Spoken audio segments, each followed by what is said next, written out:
Hello everybody. What's up?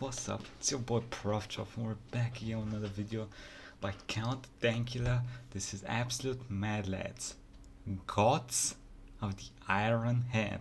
Okay, so someone suggested this video and they did it in a way that by suggesting it in that way I could not say no. I'm gonna put that in the folder on the back end and look at it in like a month. They said that this dude is the dude that was used to make the character of Götz from Berserk. And if anyone knows me, they know I fucking love Berserk. Fucking love Götz. So, yes, I was made to do this, okay? I no free will. Anyway, let's get to it. Rich families and whole empires have, since ancient civilization began, rich families and whole empires have very often resolved their disputes amongst each other with brute I'm trying to drink black coffee. Fuck you, disgusting. force. And if they couldn't find enough poor people to throw at each other, they would instead turn to mercenaries. People who could offer an army for a price. And today's mad lad is a man with a prosthetic arm who led a band of mercenaries. No, the band of the Hawk? not that guy. Oh. A different guy. Götz? Gotz von Berlichingen, Von better known as Gotz of the Iron Hand. He looks crazy as fuck. Jesus. I want y'all to, while he's zooming in, look at his eyes. Just only look at his eyes. Focus on his eyes, okay? Gotz of the Iron Hand. Do it. Yeah, go fight this guy now. go fight this guy now.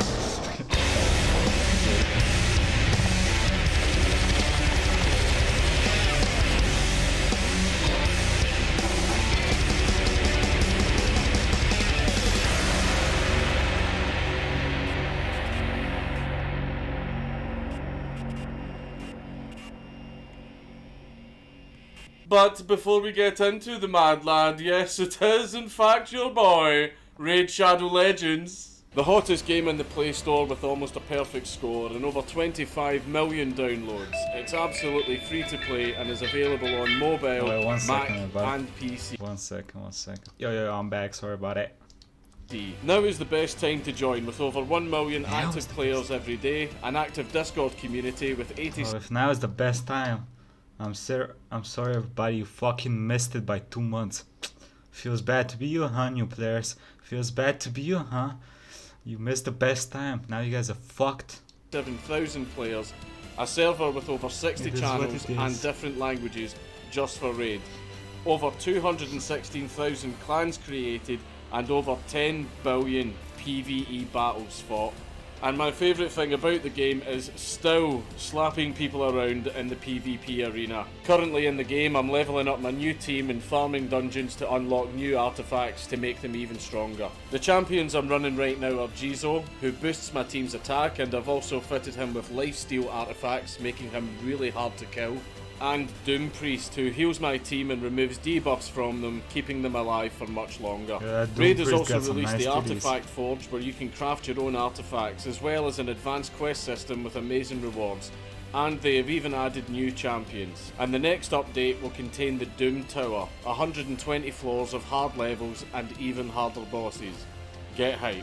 So click my link down below to download Raid Shadow Legends, and if you're a new player you will get 100,000 silver, 50 gems, an energy refill and a free champion, Executioner, who is really good for new players. Where's my boy's chin? Why does my boy look like a fucking ice cream cone?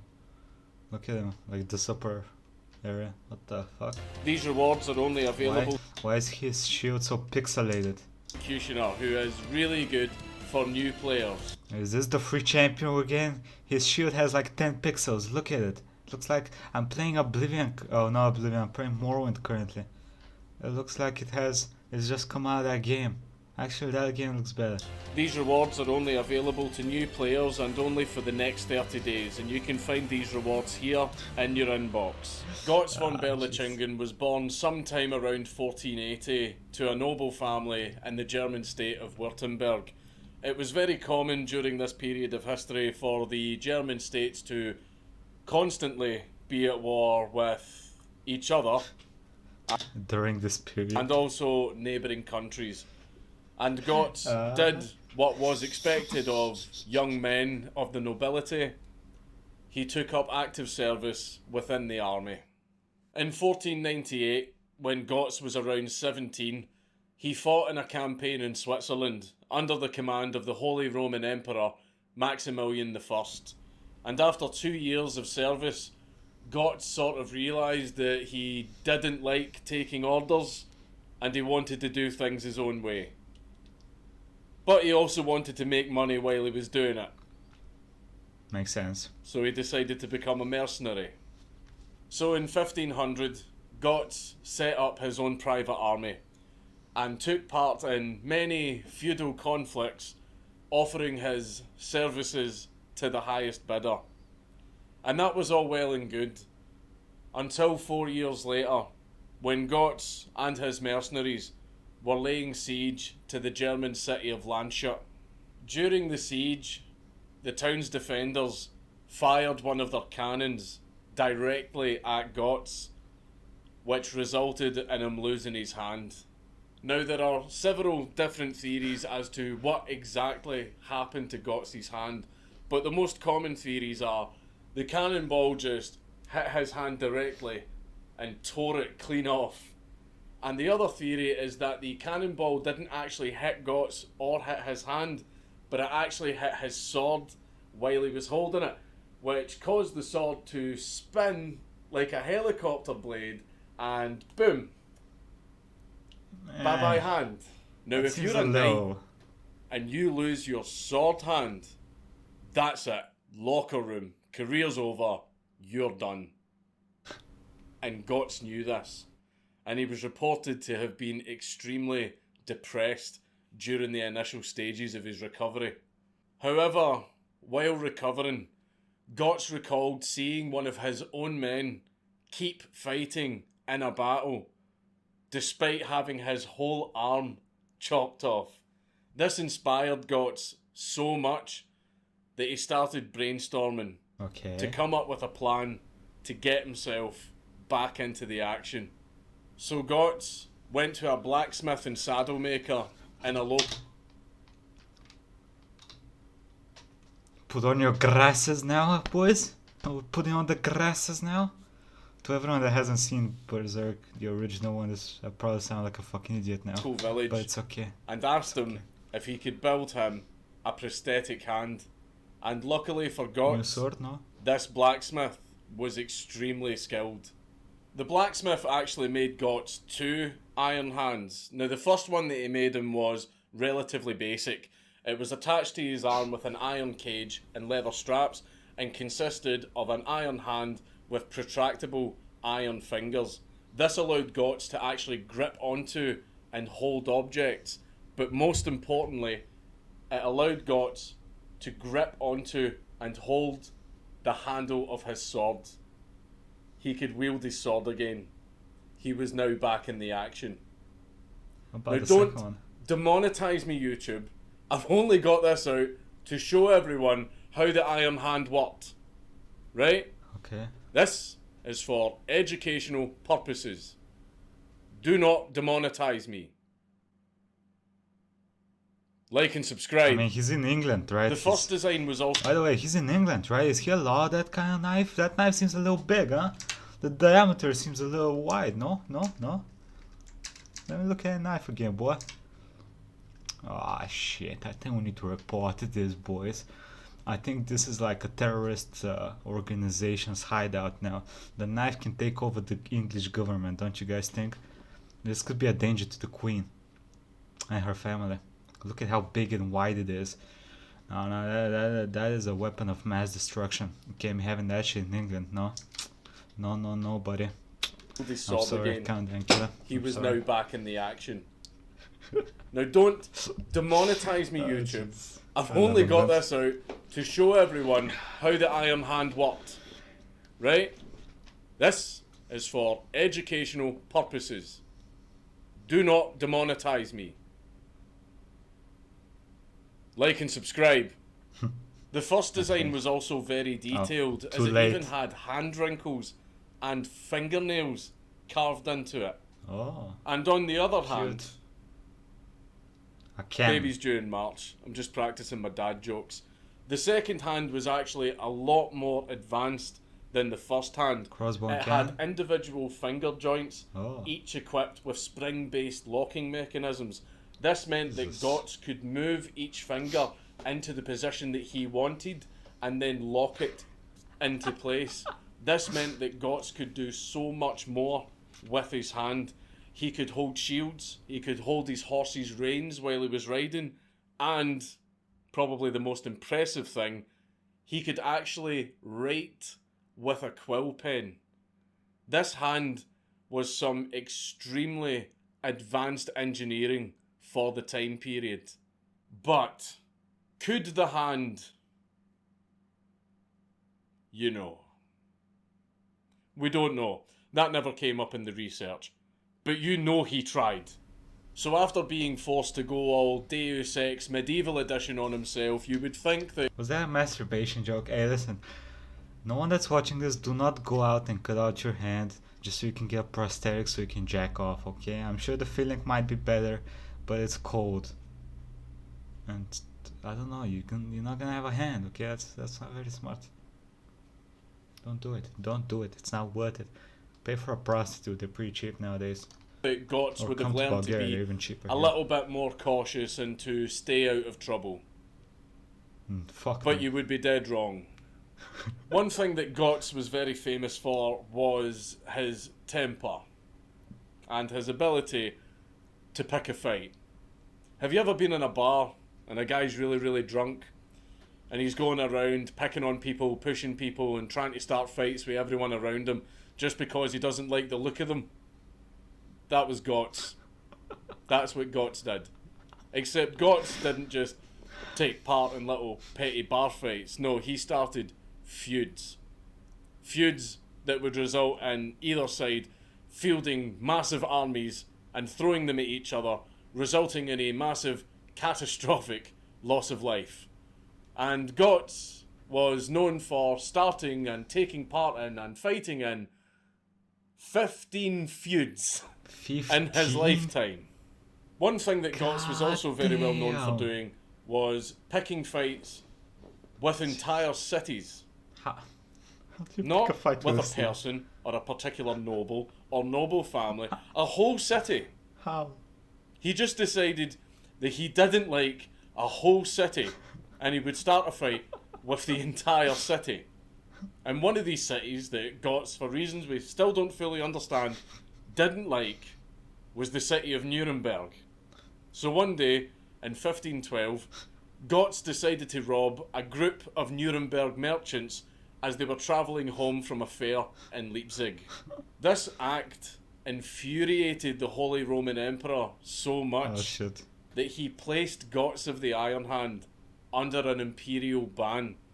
Now, an imperial ban doesn't mean you get exiled or you get kicked out of the imperial Discord server because you called the admin gay. No, an imperial ban is an extremely serious thing.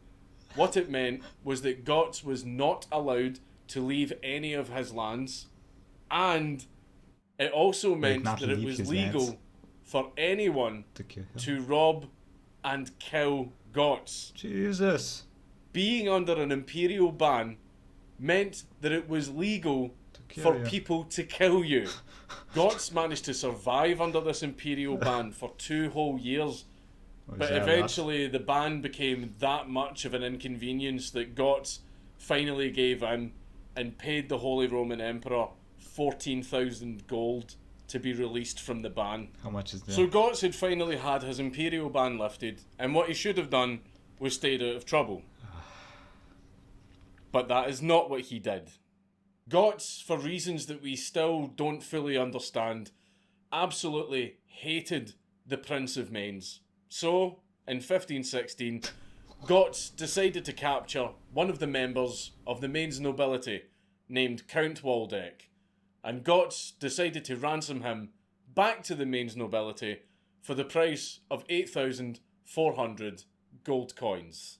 As a result of this, Gotz was given yet another imperial ban, and once again, Gotz had to pay himself out How of much? the ban. After this, it seemed that doesn't Gotz say. had sort of learned his lesson, and he decided to Stop kidnapping mellow people. out and calm down a little, and he lived in relative peace for a few years. At least that was until the German Peasants Revolt of 1525. The Peasants Revolt was pretty much the same as the French Revolution. Oh. Peasants and minor nobles get absolutely fed up with the ruling classes and the government, and they wanted to remove them from power. Can relate. At the start of the revolt, Gotz actually commanded a force of 10,000 men, but after just a month of campaigning, Gotz quit and went back to his castle. The reason for this is the 10,000 men that he was in charge of were all peasants with absolutely no military background. So none of them were following his orders, and they were all just pretty much doing their own thing. So Gotz just kind of thought, why am I even here? So he just left. After the Peasants' Revolt was crushed, the Imperial Army laid siege to Gotz's castle to arrest him for taking part in the Peasant Revolt. And it was during this siege that Gotz uttered a phrase that he would become iconic for. Okay. When the Imperial commander asked Gotz to surrender, Gotz hung out of the window and shouted, "Lick me in the arse," which roughly translates into "kiss my arse." I like this was the first ever recorded usage of that term. Really? So not only was Gotz the first ever bionic commando, but he also pissed off the Holy Roman Empire twice and lived. But he also popularised the term "kiss my arse." What a Chad. A phrase that would go on to become known as the Swabian salute. The man was a pioneer. Eventually, Gotz was brought before the Imperial Diet to stand trial for his part in the Peasant Revolt. No, this can't go well. And in his defence, Gotz said that the reason that he took part in the Peasant Revolt was because he was worried that the peasants were going to do too much damage, and he thought that if he was in charge of them, if he was commanding them, that he could prevent them from doing too... That's 200 IQ if you ask me. Hey, why did you join the rebellion against the Empire? You see, so I was commanding 10,000 peasants, okay? You with me so far, Emperor? And I was like, okay, these peasants gonna ruin everything, because they're peasants, they're dumbass motherfuckers. So I think that if I command, I stop the lootings and stuff, okay? I did for you, okay, buddy? Too much wanton destruction. But unfortunately, they didn't listen to him, so he just decided to leave. You know, it wasn't for, you know, the huge bags of gold that they gave him. No, it wasn't because of that. It was because he was worried that the army that he was going to be in charge of would be too successful. So he thought if he was in charge of it, you know, he could prevent that. He could prevent them. You know, he was a double agent. He was a double agent. It sounds like a gigantic pile of bull, but for some reason they believed him. The Imperial Diet believed it, and Gotz was acquitted. Gotz's real motives for joining the Peasants' Revolt were never really discovered. Gotz claimed that the peasants forced him to do it, you know, at least that's what he told the Imperial Diet. Although I'm willing to bet that it had more to do with bags containing something shiny, and Gotz probably thought that it was an excellent opportunity to get back at all of the people that he hated.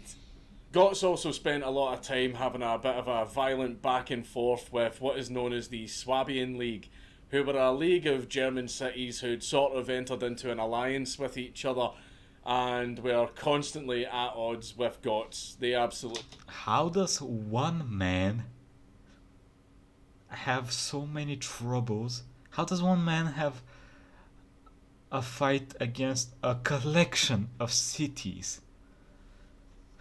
This dude's a Chad. I gotta be honest with you, when I saw that this was the dude that maybe portrayed Götz, like maybe Götz was based on this character, I was expecting a lot more giant swords and decapitating men and horses in one swing, like shit like that. You know, insane strength. I mean, he's still a Chad, but Totally hated each he other, ain't with decapitating Gotz 5 horses. raiding their towns, raiding their merchants, and in return the Swabian League would capture Gotz and hold him for ransom. But each time the Swabian League released Gotz, they always made him promise not to retaliate against them. Okay. Gotz was still bound by that oath not to retaliate against the Swabian League. However, he was released from this oath by the Holy Roman Emperor because he wanted Gotz to fight in his future campaigns.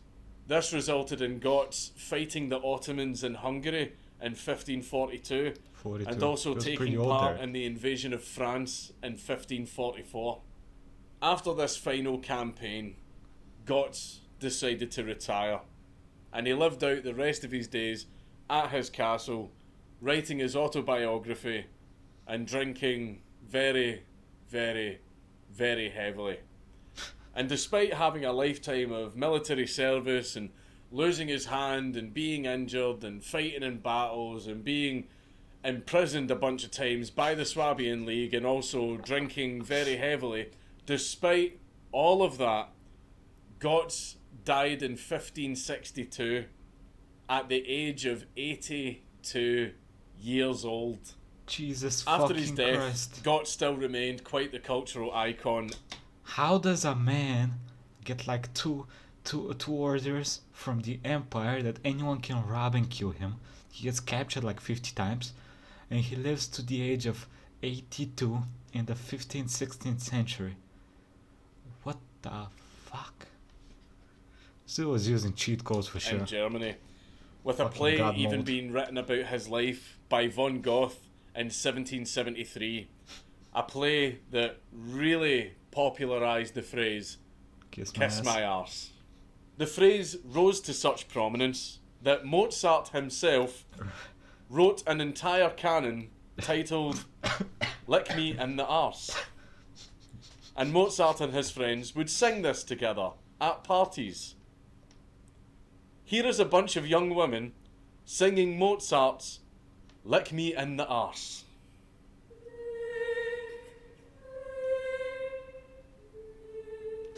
Hey, listen, just present yourself, woman. My tongue is ready, okay? My tongue is ready. Present yourself. As long as you're 18 plus, okay? Shit, some of y'all looking a little youngish.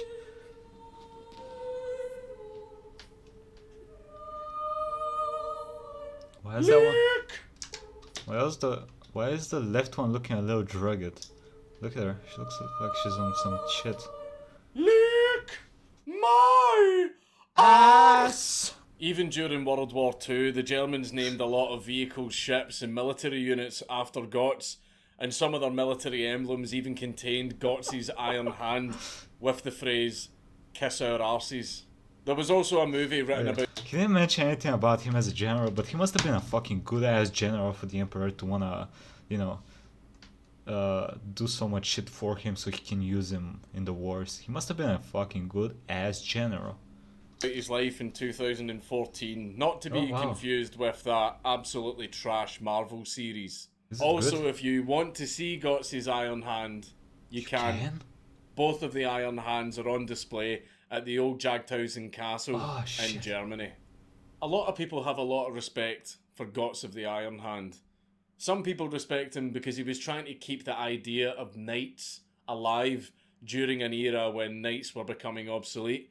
Some people respect him because he was quite crudely anti-establishment and did not like being told what to do. I wonder who those people are. And some people respect him because he told the entire Holy Roman Empire to go fuck themselves. To kiss his arse. Twice.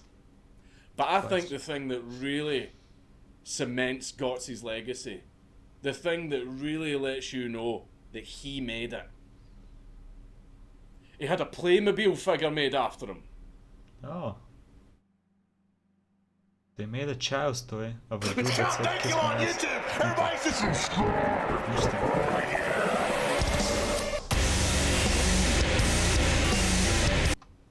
Okay, well, I'm glad I watched this one. This one was amazing. Still, I was hoping for more, you know,